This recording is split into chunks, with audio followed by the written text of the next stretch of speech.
Hi, welcome to How to Schedule Your Irrigation Controller. I'm Jacob Johnson with Austin Water. We want to ensure that we're putting the correct amount of water on the correct plants. So making sure your irrigation system is in good operating condition, that's really only half the battle.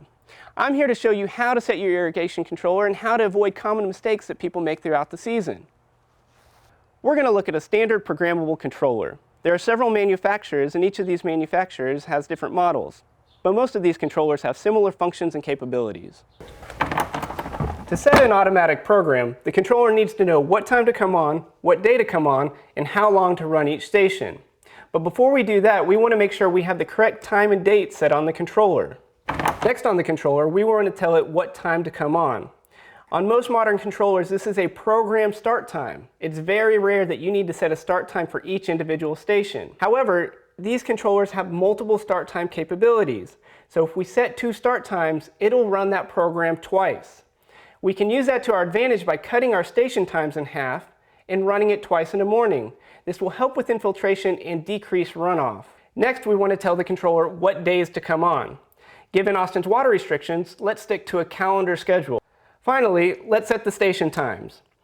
We want to set these times based on what kind of plant material is being watered by what kind of components and in what kind of sun exposure. We rarely want to see the same amount of time on each station. Heads have different amounts of water that they put out, and the sun has a big effect on your landscape. So we want to share this water, and we want to shuffle it around from areas of less need to areas of more need. Modern controllers have many capabilities. We can use the seasonal adjust function to adjust our times throughout the season, or we can use the multiple program capability to set multiple programs to run. I can set an A program to water my turf areas on a twice per week schedule, while I have a B program running on a once per week or an as needed basis for my native and adapted areas.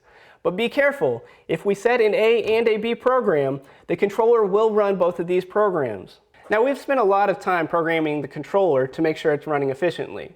But don't worry, even during a power outage, a brief power outage, your controller should retain what you've put on there.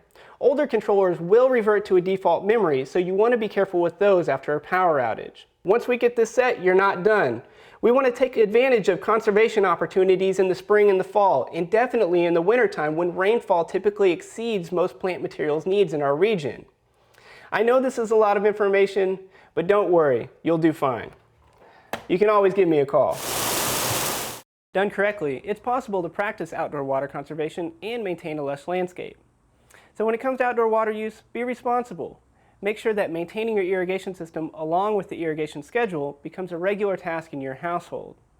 I'm Jacob Johnson with Austin Water. Thanks for watching and enjoy your outdoor space.